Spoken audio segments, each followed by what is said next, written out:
listeners and readers of AwardsWatch.com. This is the Awards Watch Podcast, episode 344. I'm your executive editor, Ryan McQuade, and joining me today is Erik Anderson. Aïe, aïe, aïe, voulez-vous coucher avec moi ce soir? No, Our, just can. our editor-in-chief. Our associate editor, Sophia Ciminello. Bonjour. And our film festival favorite, Christina Birro. Yes, we can. We are here to talk about the Cannes Film Festival. Is that what we're here to talk about? Couldn't have been what you guys were hinting at. We're going to talk about the lineup for the Cannes Film Festival, which we will all be in attendance for, which starts next week, and is really the kind of the kickoff to the rest of the movie year, and the kickoff feels like of summer also as well. Besides The Devil Wears Prada, it's Cannes time, which means that we're back in talking about Oscars, and we're talking about the new season and what this very important film festival is going to mean for the rest of the year. But I want to switch because speaking of Oscars, we have a ton of announcements that came this past week from the Academy and a bunch of sweeping changes that are going to affect, it felt like many categories. And it's going to be adding a lot of confusion. It seems to be adding a lot of confusion already for some people out there. People don't know, I guess, how to read between the lines. And we had to get clarification. Erik got to get clarification. So, Erik, I'm going to kick it over to you because you actually emailed the Academy about some clarifications on things. But you put the post up. Talk just in briefly about these massive new announcements that our new Academy leadership have given us here. Yeah, for sure. So every April is the yearly Board of Governors meeting, and that's when any new potential rules or changes or anything like that are put forward and voted on. It's kind of also why I choose to wait a little bit before doing my first predictions, because you never know what kind of changes could happen. And certainly that was a good choice this year because there are quite a few like smaller level ones in visual effects and casting, and that's like number of Oscars they're going to be willing to give out now, which is great. Casting goes from 2 to 3, which is pretty nice. Sometimes you'll have a team that always works together, and if you have to Sophie's choice, then that's not really fair.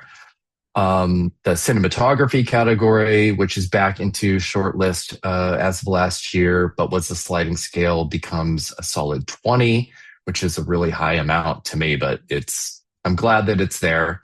If you remember, Song Sung Blue was in there last year, which kind of threw everybody off, but it's kind of why those shortlists are really fun.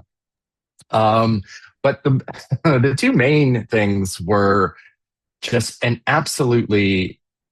upheaval in the acting categories, where it is now allowable after almost nearly a full 100 years of the Oscars that a single person can be nominated more than once in a single category. So that happened way back in the first eras of the Oscars, but really that was more a person would be able to get in and have more than one film attributed. It wasn't really an individual nomination. And that's what this is now. So we have the potential of seeing one person get 2 of the 5 spots in any of the acting categories. It's a very strange thing for them to have changed, because I'm not sure if they think that this is in an effort to maybe avoid category fraud. But I think considering that we haven't even gotten 2 nominations in the lead categories from the same film for as long as we have in lead, there is obviously some type of hesitation by voters to kind of do that, and category fraud then becomes the kind of the overriding phrase and factor that pushes these co-leads into supporting. So I think maybe that was the idea behind it. I think we'll go into the next major one in a bit so I can Yeah, open the we'll talk floor. about international feature here in just a second and go back to you. But Sophia, I want to talk to you about this because this is a huge thing. I mean, we do Oscar retrospectives a ton here on Awards Watch, and we're always trying to fit people into multiple categories. And we always go back to the caveat of, well, the Academy doesn't do it, so we technically really don't do it a lot. And we've skirted some rules of our own in the past. But this is really going to open up things, especially for people that have multiple big films. Like I was thinking of like someone like Josh O'Connor last year, about like somebody that has multiple films and multiple roles that could fit into a specific category, and what does that do for them potentially in the long run for a nomination. Your reaction to this, because I mean this could be historic when it Mhm. happens, and it could really derail a season of not see of seeing someone that's gone all the way, of getting a nomination, and then somebody sneaks in there for two. I was thinking of like the BAFTAs a couple of years ago for like Margot Robbie, for I was example. just So, gonna say that when you asked me. Hmm. or Yeah. or Jamie Foxx back in the day, or I was talking to Eric about this earlier. It's like, what is his chances of in supporting actor for Collateral? Does he get moved up into lead? What happens there if there's not this rule? So, your Mhm. thoughts on it? Yeah, I mean, I think the first thing I really thought of was just that usually when the Academy makes changes, they will tell us, oh, this is happening in 3 ceremonies from now. Like it's in the future. So the fact that we're having some of these changes come up fairly quickly is pretty surprising. And again, these are big overhaul changes. I think that the category fraud piece is a major part of it. I also, always think too the Kate Winslet year with The Reader and Revolutionary Road of what happened that year. But I think the weird thing to me also, and Eric, you I think talked about this in your write-up, is that the thing that makes predicting the Oscars tricky and getting that nomination difficult in the end is that we could see category confusion come up. So the fact that they still aren't, requiring people to specify, like, are you a lead or are you supporting? That's interesting because other award ceremonies do that. We know, for example, like Chase Infinity, that could have been something that affected her last year, category confusion for people who thought she should be in supporting and not lead. So I'm curious how this will affect this year. I mean, again, you cited the Margot Robbie example. That's a classic at the BAFTAs in recent memory that did make them change things and go to the jury system. But, I think about Anne Hathaway. Like she's having a fantastic year this year. She's going to be maybe the number one box office star of the year. It's very possible with everything that she has coming. So I don't know. I don't know how many of her projects are Oscar oriented or her roles specifically in them, but yeah, for years where we have performers with many projects, it could be interesting. But I also don't know. I mean, I'm just curious to see how many times we will actually see this happen. No, that's a fair point. It also sounded like when you brought up Anne Hathaway there, Sophia, that the Verity Oscar campaign just began as you were Yeah, I'll speaking I'll there. lead the So, charge. Yeah. which that trailer came out last week, and what a trailer it was indeed. Christina, I want to kick this over to you because to Sophia's point, she was talking about Chase Infinity. I also thought about Paul Mescal in terms of category confusion last year, as someone that was nominated once again across the board. And it was talked about a lot through the trades and various Oscar insiders, that they didn't know what Paul was lead or supporting. I mean, obviously, for certain people like Stellan Skarsgård, that was set in stone. But for Mescal, it seemed that there was category confusion. For yourself, what did you think about this? And then to Sophia's last point, Christina, we do have some contenders here, specifically Sandra Hüller, I think, in mind of that has multiple titles. Do you think that there is a good possibility that we could have this within the first year of this rule? Um, I, to Sophia's point, I'm very curious about how often we actually will see this. That the category confusion is, I think, one of the reasons why we either don't know or they don't get nominated at all because the confusion is there. But I don't know. I think it'll happen less than we think. I do think that it will happen off and on, like, between Scarlett Johansson and Jamie Foxx. It was almost a 20-year stretch when an actor was nominated in both categories. And so that's very much the case here. I do think, though, that to Sophia's point, not specifying whether where these actors are still going to go in their categories and locking them in place there in those categories, or having even a judgment by a panel or committee about that. I think that that's something that maybe with this is opening up a potential door down the line for it. Just not, past the 100, not of course. And I think that that's the other reason, Sophia, why this was pushed in. I think that this was pushed in so it was before the 100th, rather than after the 100th. Right? Because to your point, a lot of these rule changes, even for like the stunt category, for example, well, that was, that's put in not this year, but next year, if I'm not mistaken. So, Yeah. but I do want to say this, and that it is, typical of the way of Hollywood of that this is opening up. I do think it could be very dangerous as well, the multiple nominations. While somebody could get multiple nominations in this category, we mentioned Anne Hathaway and Sandra Hüller. Those are particularly two people that, yes, they have 4 or 5 projects.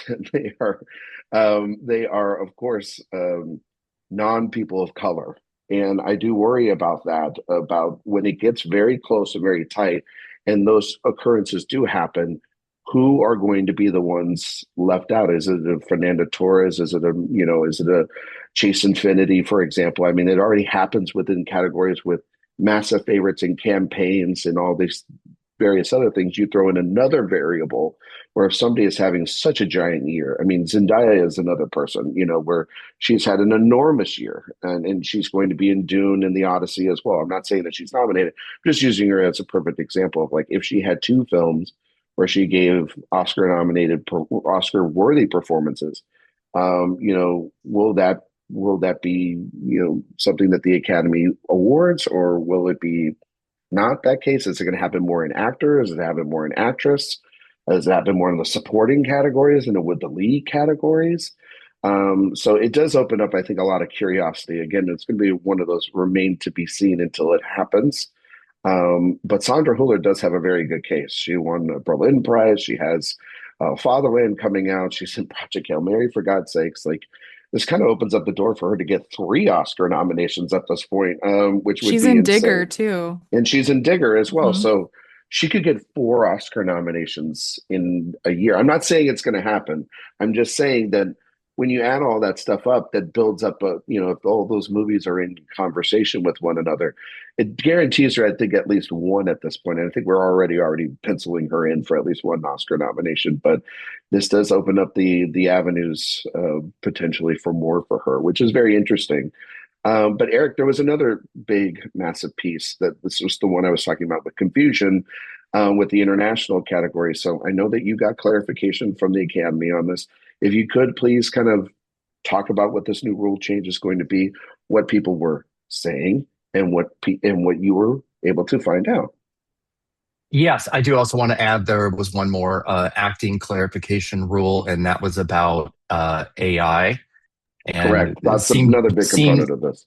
seemed very clearly in immediate response to the AI generated Val Kilmer and Variety's article of, hey, can an AI performance be nominated? And so no, you can't.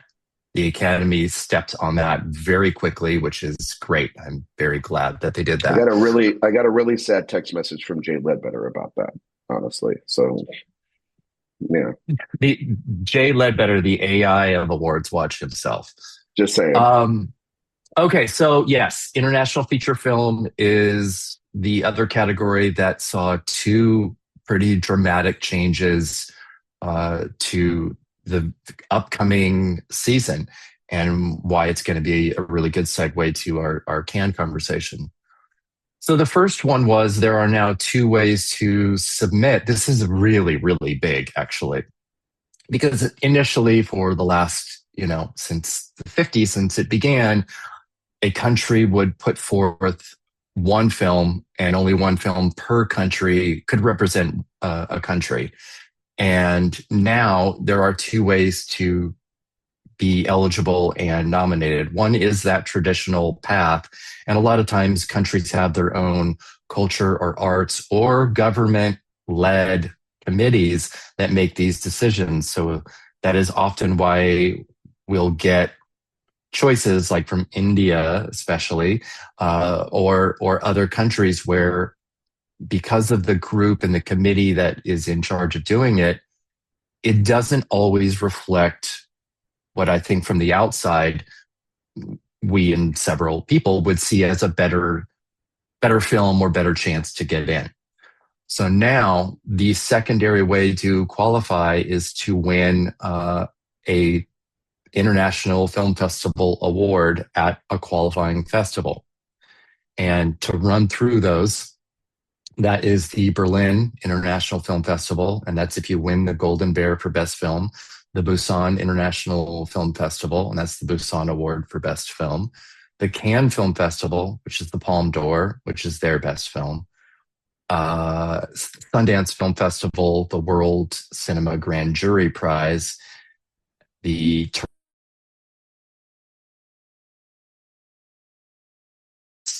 Golden Lion. And one thing I do want to specify specifically about Toronto is that these are not audience awards. Audience awards do not count. So like the People's Choice International winner is not the film that will qualify here. It is only in the platform section. So those are the new ways to get nominated, to be eligible. The thing about that secondary new one is that because it is not being put forth by a committee and by a country, you will then have to have either the studio, the US studio or whatever studio that buys or is the producer on the film, they will have to be the ones that pony that up and put forth that film for consideration. The second thing that happened, and this was the one that caused a lot of unclear, and understandably so, because the press release is so brief, but there were a lot of misinterpretations. So I'll read exactly what the release was. And that was, additionally, in the international feature film category, the film will be credited as the nominee rather than the country or the region, and the award will be accepted by the director on behalf of the film's creative team. The director's name will be listed on the statuette plaque after the film title and, if applicable, the country or region. So what happened was a lot of people saw that as the director will then also be an Oscar winner because their name is going to literally be on the Oscar. Understandable. It's a little confusing, but I knew that didn't seem right. And the release came out on Friday. I emailed the Academy directly from the release, and they got back to me on Saturday. I was kind of surprised by that. Note to self, don't screenshot emails and post them, though, because that I got into a little bit of trouble for. But I did that just so that there would not be like any way to dispute what I was saying and that it was an opinion. But, just don't do it in the future. Not a great idea. Could have told you that if you would have. I know. But anyway, that's bygones. Yes. So there was reporting from even major outlets that were very convinced that the director would also be a winner. They will not be. This rule is very strange, and it only is happening because of the other change. Not, the other way around, because now a film will not be attributed directly to a country unless that is the submission of the country. It's like, I think it's a very strange way to have gone about it, because if you're going to go ahead and open up that door to not be a country specific submission, then there's no reason why it should not now be treated like documentary feature and animated feature, where the director and the main producers are the winners. I have a feeling, I don't know whether it's going to be pushback internally or what, but I have a feeling that that rule might change again, but it'll have to be next year. So whoever wins the 99th, if that were to change next year, is going to be sort of in this ether of this new rule. Yes, Am I Christina. understanding correctly also that multiple films from the same country can qualify for a nomination? Yes. Yeah, So absolutely. Like if France submits one specific film Anatomy of a as Fall and The Taste of Things both can yes, get. exactly. That's I really the find best case that a scenario. bit dangerous because that I think the smaller countries, Oh yeah. yeah, This goes I back to what that I was saying about the acting categories, is that we have now opened it's up the as door where the popular films can get in there. And if those yeah. popular I films mean, are from some like it's countries three are so bad. countries, strong. yeah. It's bad. This category is already extremely Eurocentric, and Hmm. Latin American and African countries really, really struggle to get in. This is going to make it so much harder. The same way that the acting categories, if somebody gets a double nomination, it's going to be a white person. Yeah. It's I mean, about opportunity. Anne Hathaway and Sandra Hüller have five eligible films because their characters are white. It's you can't really mince words about it, and that's going well, to that's also just also happen in this category. well, that's also just, again, the opportunities that are given to people in Hollywood in general. And that's a giant, bigger conversation if something like that does happen as well. I also do think, Eric, to your point about the director's names, this also, not that he needs to put on his cape because he's about to put out his epic, but it does also feel like the president of the Directors Guild of America might have to put out a statement sometime soon for this, because it does have this weird imbalance of the. And Eric, let me just clarify what you're saying. So, if, for example, there are two films from France, in this case, like let's use Taste of Things and Anatomy of a Fall, for example. Taste of Things would have French on it, but it wouldn't have the director on it at all. But for Anatomy of a Fall, would it clarify then, because that's not the French submission, then No, therefore that no, allows no, Justin no, Trier to get on, or is it just no. uniformly for The everybody to get director's on? name is always going to be on Okay, there. It's the country name that may or may not may be, not be. depending Well, on okay, how it's submitted. okay, If it's a country's official submission in the it's going to traditional get it. way, it'll be on there. If it's not, and it's done in the new way, based on a festival prize win, then you won't have the country on there, which is also really understandable when you look at the what it I mean, that's takes, just the for a funding lot and of all these that. Yeah, countries to create their films. It comes from funding and from creatives in multiple countries, yeah. sometimes three, four, or five. I was thinking about, it was just an accident last year, and having multiple places Exactly. as well, and really knowing that its own country was not going to submit it. Sophia, I want to get Oh, you and in in on this. this Yeah. count, the co-productions, the amount of them is Yeah, huge. I Hmm. mean, Hmm. Oh my this gosh, is like so huge many. Yeah. across the Well, board. and I think the other piece of it that is a bit concerning when we're thinking of it becoming even more Eurocentric than it already is Eric, those film festivals that you listed, Venice, Berlin, Cannes, like they have typically European and sometimes even American winners that will not even qualify. Like if you look back just at the Palme d'Or, for instance, like over the past 10 to 15 years, it's actually rare that you get a winner that is not a European co-production or production. Like these countries that aren't typically represented, like yes, you have your parasites in there, but that's so rare. So I think, more eyes will definitely be on the festival winners this year just because of this change. But also, I mean, the Oscar, we are obviously focused on this, but that's not necessarily the biggest prize in the world you can get. Like winning a Palme d'Or to many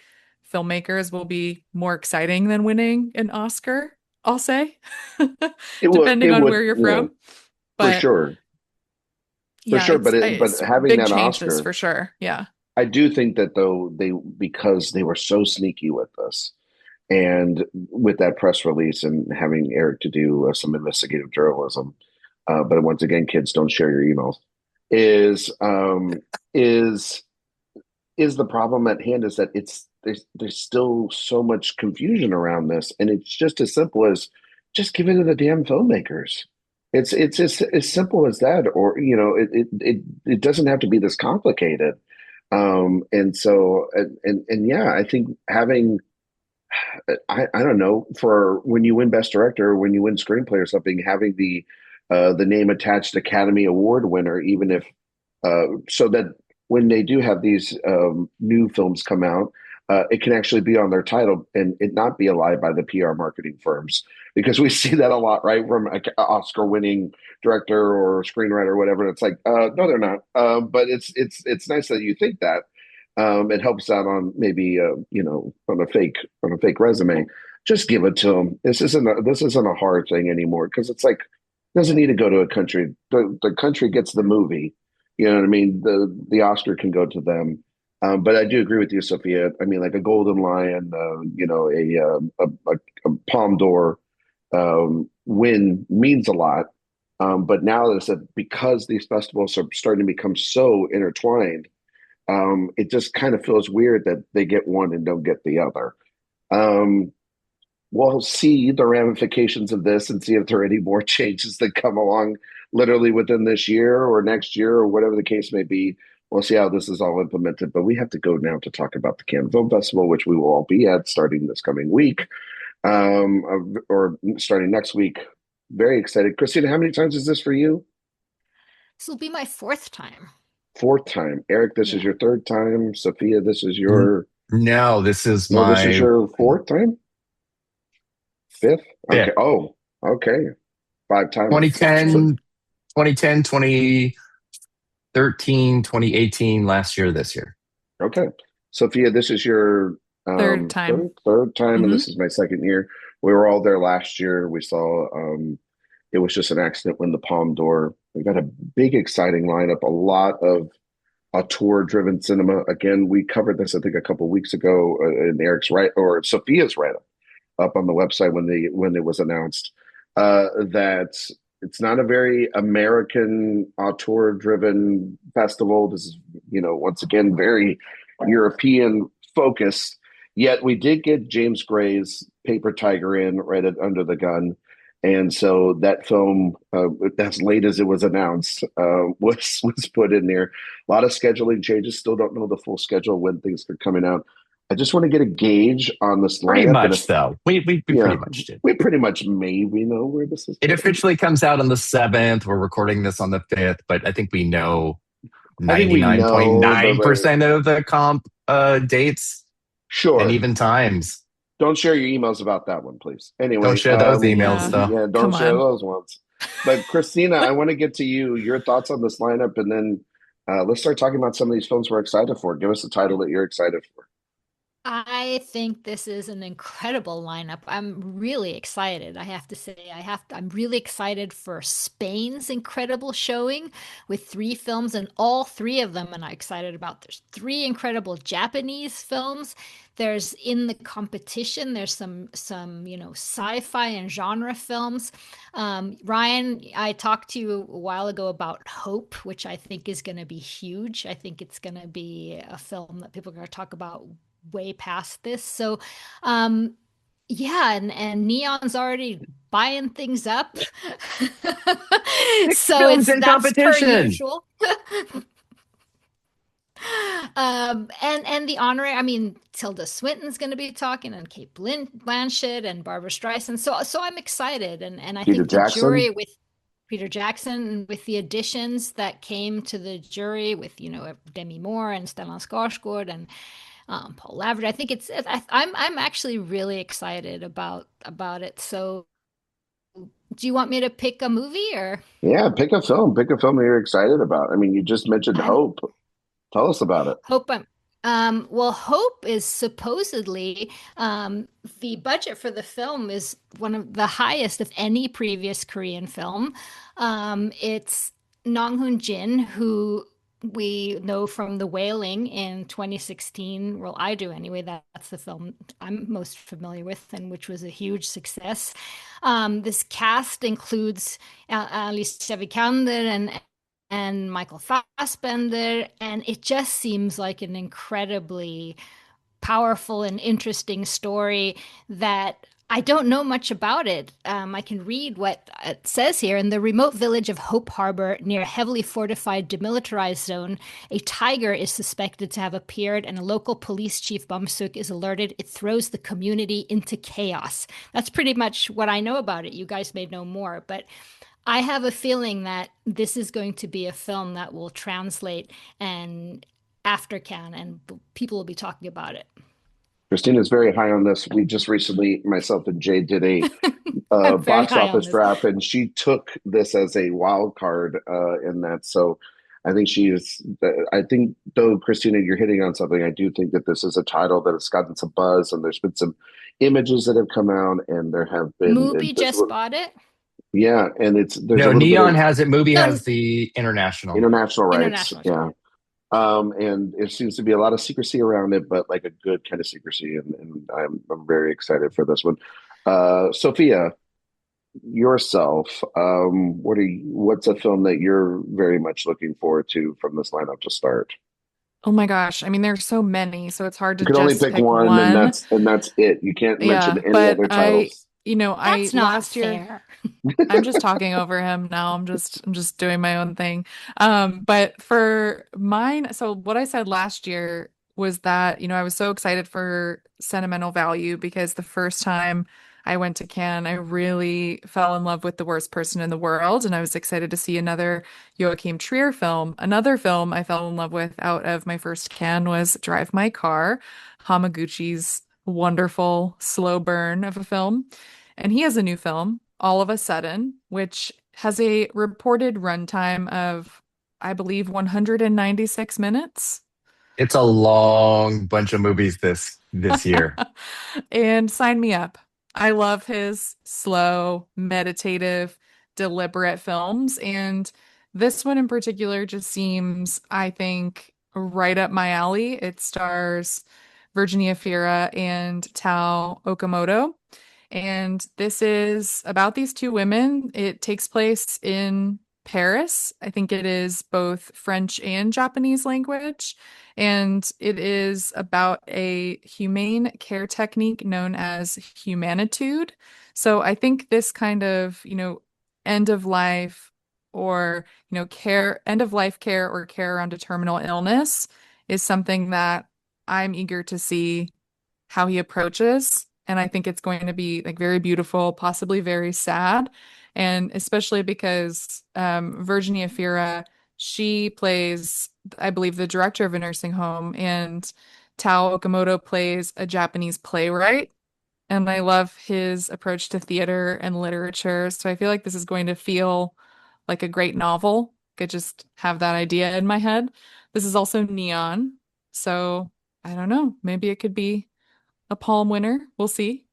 He has I not think it's won a Palm actually yet. based on a nonfiction book about Yes, it is. It's based on a book called You and I, The Illness Suddenly Get Worse, and it's a collection of letters. Yeah. It's a fascinating, long, hopefully great epic from one of our great modern filmmakers that we've discovered because of this film festival a couple of years ago, and is translated to getting that Palm buzz. Erik, I know that there are a bunch of titles that you are looking forward to. One stick out to you the most? Yeah, and it will come as no surprise to anybody. But Coward from Lucas Don't is the film that I am looking forward to most, both just for my love of his films and for who he is as a filmmaker. I don't know if I'm going out on a limb, but I think it will win the Palme d'Or. I'm already kind of doing that before we even get to the festival. That is, I'm again, sort of jumping the gun a little bit, but that is my thought.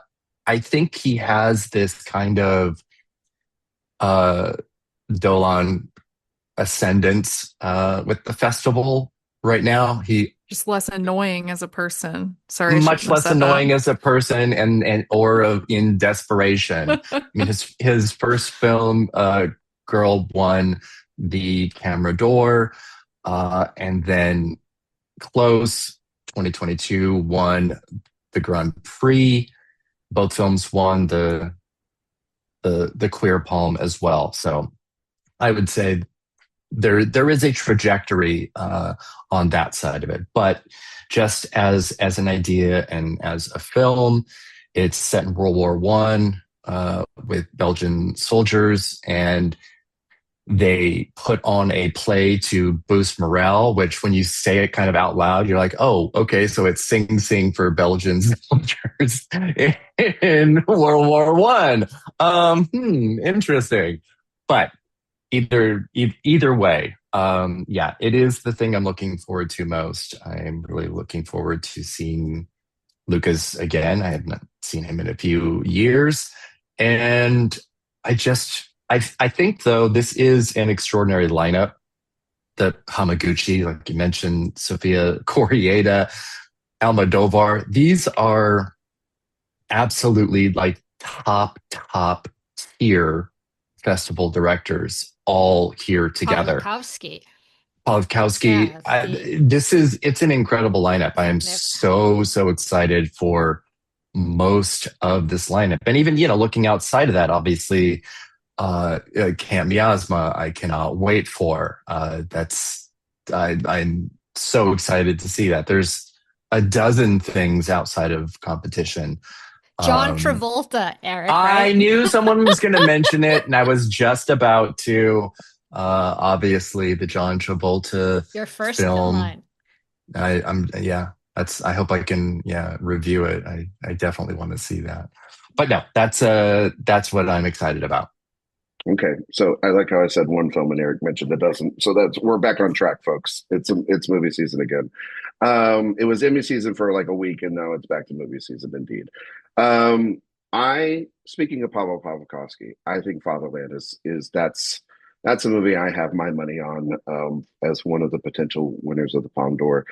Sitting at what was it? It's like a 90 minutes, like 96 minutes. So congratulations to 82 minutes. 82 We're minutes. rolling. So That's so you good. know what? Sophia goes from Hamaguchi like calls that a short film. yeah, he calls that the That's a first trailer. But of course, this stars Sandra Hüller, and it's about the explorations of Thomas Mann, the author, and his daughter and his family standing against the Nazis, and his journey into exile. 82 minutes. Pavel Pawlikowski, for many that haven't heard of him or haven't seen him in a while, last time we heard from him, it was with Cold War, an absolutely incredible film that nabbed him a Best Director nomination. His other film, Ida, is another wonderful film. So it stands to reason that this man comes out every 5-6 years and delivers the goods. And I think that it's going to, from our intel, I believe it's more towards the beginning of the festival is when this is going to drop. And just from the conversations I've had that I had at a party last year with cinematographer Lucas Zoll, this is going to be a very special film from Pablo Pawlikowski, and it usually very much is. Definitely a filmmaker that we should all, that would be a hot ticket.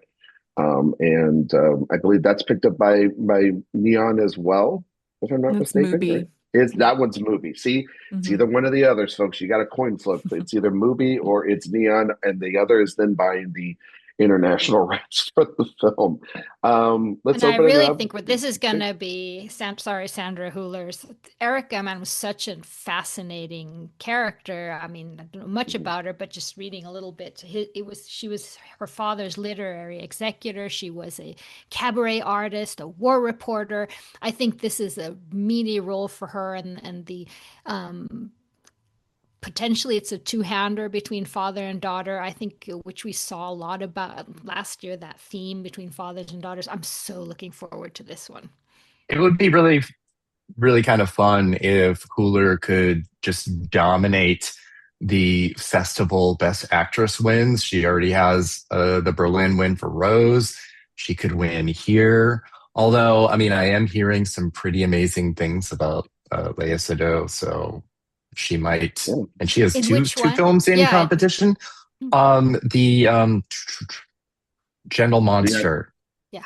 That's the one I'm hearing things about, but she also has The Unknown. Maybe they will give her, a Best Actress win for both, because you never know. They're not unprecedented to do something like that. They haven't, and we haven't actually talked about the full jury, which was just announced, and maybe we want to do that. Sophia, do you want to talk about the jury here and the new additions? Obviously, our head of our jury is Director Park, which was announced a long time ago, and now this jury took its time. I mean, there was a lot of reports back and forth about a certain Heathcliff who couldn't make it because of an injury, but we have this amazing lineup of wonderful people and a very amazing group of artists in general. Yeah, it's a great jury. I know that Jacob Elordi was rumored to have been on the jury and had to drop out because of an injured foot. He needs his foot to be on the jury. Yeah. Well, we saw it on the latest episode of Euphoria, how he hurt that foot. So, well, my theory was that Pedro Almodovar I Tanya'd him. So, oh my God, that's a good theory. That's a great theory, Erik. That is too much.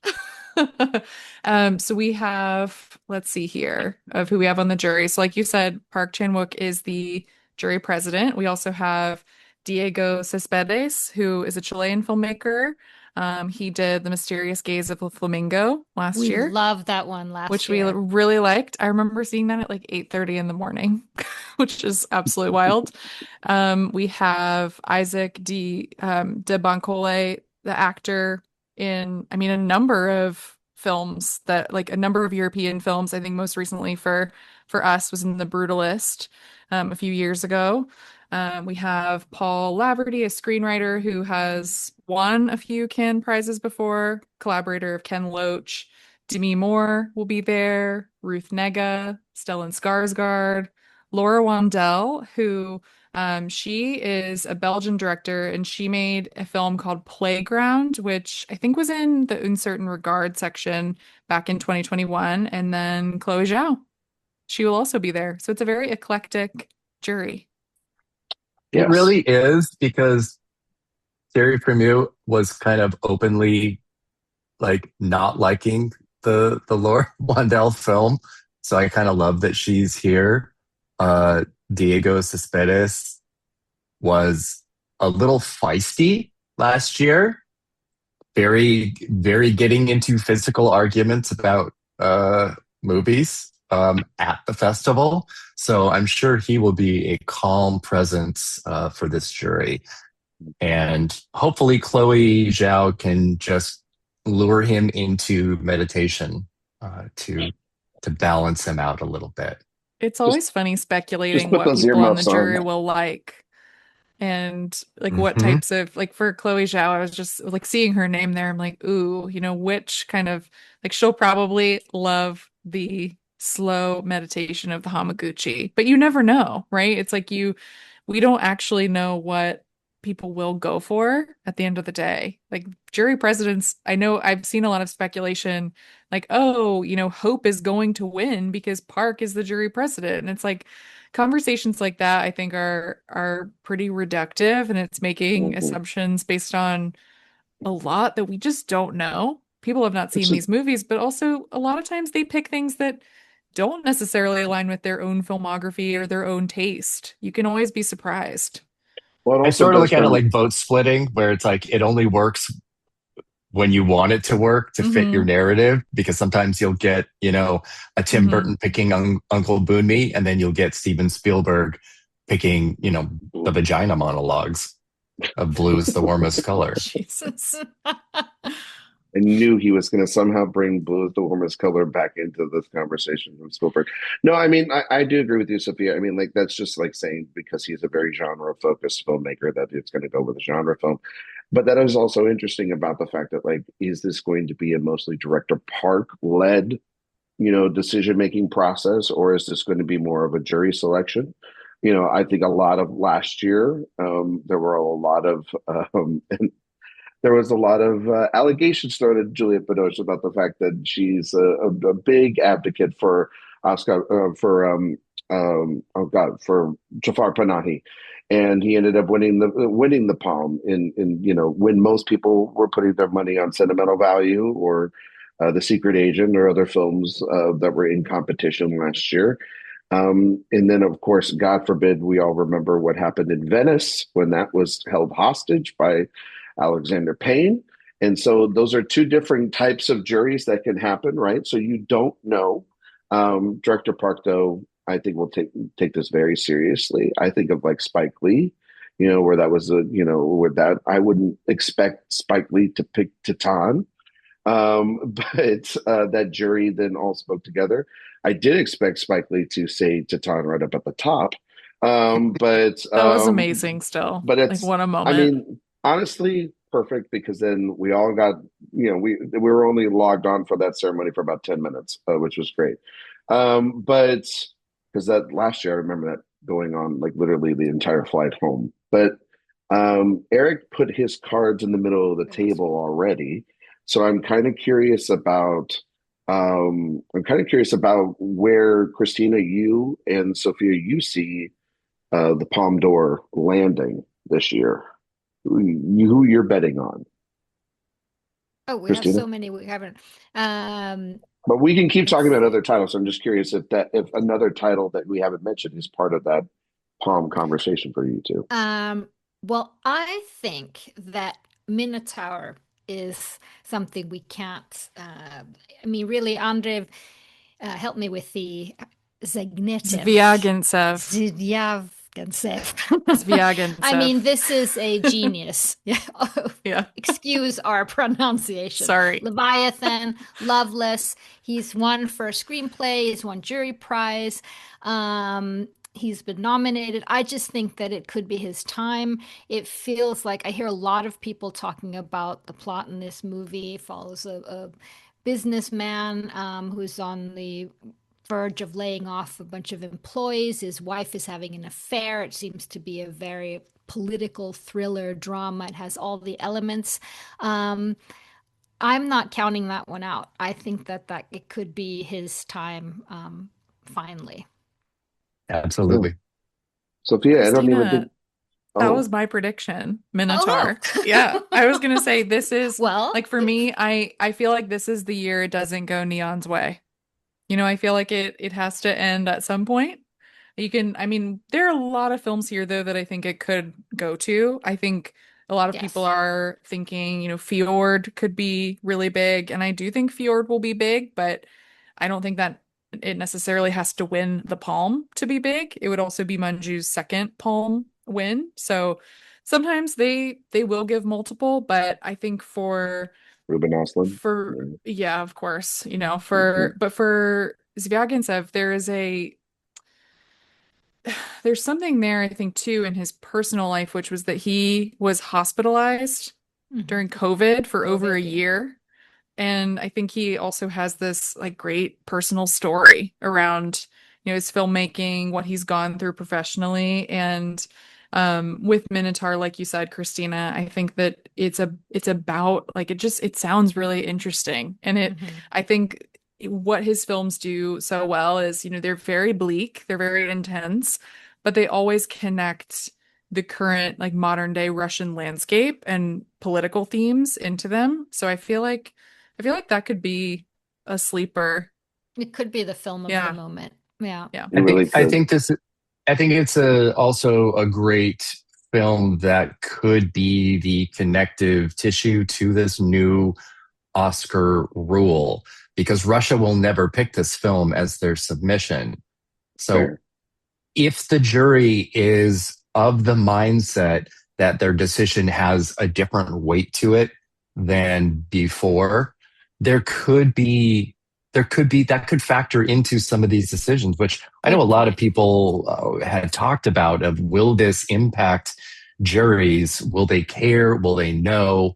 But could this focus, something like this year, since the Cannes Film Festival is going to be the first since this rule just happened to have that kind of impact. So I think of any film in competition, that is the film that has the most potential to be impacted by the rule if the jury is on that wavelength. And I think sometimes what happens is because we are so obsessed with this and with the Oscars and with all these rules and stuff that we kind of put these blinders on of like, well, yes, of course the jury is going to care about this rule. So yes, they are going to vote for this movie for this reason. And it's like, no, we got to kind of get outside of our own way sometimes. But it's definitely the film that has the most advantage in that regard. I want to talk about a couple of titles. I want to run through them real quick. I know that there is I think Erik mentioned it earlier, that there is a new film from Pedro Almodovar, Bitter Christmas. I know that the Christina and I talked about this a couple of weeks ago, that some of the reviews have kind of come out and they're mixed. But we've also, Erik, Sophia, and myself we all saw The Room Next Door. We all enjoyed that much more than when we heard those initial reactions. So it'd be interesting to see how that film plays out. We have the new film from Ira Sachs, The Man I Love, which is a musical, obviously with, you have to take precautions because it stars Rami Malek. But other than that, he has AIDS. He got it. He could be. There you go. He got it. Yes, correct. But I do think that could be a Best Actor play if Malik does deliver a good performance. It is a Palm play as well.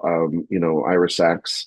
That sounds like such an ambitious title and an ambitious thing to have a musical like an eighth musical that could resonate and also be connective tissue for everybody on that jury.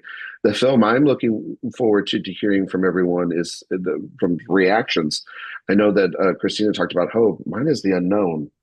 I think that movie could be a big title, and it is funny that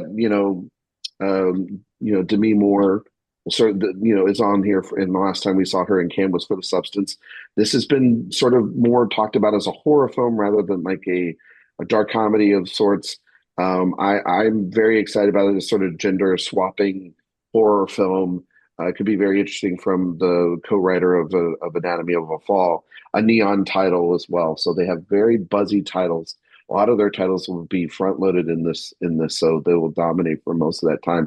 Also, there's still titles to be picked up still, so they have plenty of time to find whatever is buzzing that hasn't been bought and pick those things up as well. I wanted to get out of competition for a second and talk about other sections. Can I just mention one quick, because I'm hearing so much about it? La Bola Negra by Javier Calvo. Oh yes, yes. Los Javis, also knows. Los Javis. Who are so, I'm hearing that, Penelope Cruz is always amazing, but I'm hearing this is like just a star performance by her. Glenn Close is in it. Yeah, so it's like set in 3 different times, I think 32, 37, and more recently, 27, 2017. Yeah, 2017. Interconnected lives of 3 gay men. I think the little interviews I've been seeing with the Javis, they just seem so charming and speak. This one I'm hearing a lot about. It's inspired by an unfinished work by Garcia Lorca. I think this could be a little sleeper hit that hits really big.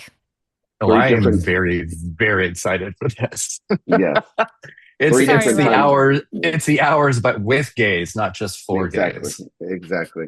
No, it's totally good. I'm looking forward to it as well. I think from our intel, that's going to play later in the festival. So it could be the kind of like an Honora almost in a way, if that was to be that winner of breaking late and then winning the Palm. I want to talk about some other sections and just kind of open up the rest of the field. If there's other films you guys want to mention, Sophia, I'm going to kick it off to you. You can rattle off as many as you want so that we can try to get as many films that are on your mind going into the final stretch here. Yeah, so there are plenty of films in other sections that I'm really looking forward to seeing. Her Private Hell, Good Luck to Us All. Mhm. I just rewatched The Neon Demon the other day, and I also just read the description of this one. And yeah, this is Nicholas Winding Refn starring Charles Melton, Sophie Thatcher, Havana Rose Liu. There's a serial killer in it called the Leatherman. Sounds great. It's going to be very polarizing, I'm sure. Who knows? It's like Mhm. promising glitter and violence and sex. That was the main thing. So great. Sounds pretty good. Looking forward to in the in certain regard section, quite a few here. Just a few, like some of the titles I think are very funny festival titles, but Elephants in the Fog, Iron Boy, which is an animated feature. The Meltdown, which sounds really good. It looks like this kind of slow burn thriller made by Chilean filmmaker Manuela Martelli. Teenage Sex and Death at Camp Miasma. I know you talked a little bit about that. Victorian Psycho, Yesterday the Eye Didn't Sleep. There are a lot of really exciting titles. It's just a matter of like how can you catch as many as you're hoping to. And the Mhm. director's fortnight also always has, I think, great titles in that section. Last year, one of my favorite films of the festival, Mirrors Number Three, the Christian Petzold film, premiered in the director's fortnight section. So yeah, there could be some, I think, hidden gems in that section of the festival too. It's always a good place for discovery, especially in those two Mm-hmm. categories in UCR and Yeah, in Director exactly. Fortnite. Christina, other titles out that you're looking forward to outside of a competition? Yeah, I think Sophia mentioned quite a few, but in Director's Fortnight, I'm very much looking forward to Atonement by Reed von Dyke, I think his name is. It's based on a New Yorker article called Atonement, and it follows a U.S. Marine's quest to reconcile with an Iraqi family. It stars Kenneth Branagh and Hiam Abbas. I think that sounds really interesting. Radu Jude, the Romanian New Wave director, is back with Diary of a Chambermaid. Always interesting. Cleo Bernard, I mean, one of the big British filmmakers, really known for her sort of social commentary and realism. Let me see, I don't remember the name of her That movie. one's on my list too. I See Buildings Fall Like Lightning. Yes, I see Buildings Great from Like title. Lightning. Exactly. So, and Balagov, who did Beanpole, he has one called Butterfly. So yeah, I think Director's Fortnight for me is one that I'm really going to try to get to as many as I can. It's so difficult to schedule Check all over everything in, there, and but yeah. yeah. And then in the sort of there's a whole bunch of famous people doing documentaries about other famous people, as per usual. We have Hmm. Ron Howard doing Avedon and Soderbergh doing some sort of AI film about John Lennon. Pass. There's a movie about Count Eric Cantona. So yeah, I think I can wait with those, but they're there for Yes. the picket. I can't wait for Apple TV Plus to pick up all of those documentaries. Eric, any films outside of competition? I mean, obviously, the ones that have been mentioned are definitely on my list. And yeah, Directors Fortnight is just so full of major directors. We cannot sleep on that. But also in the Cannes premiere is the new Christophe Honoré. Like, how would that not be like something that is exciting?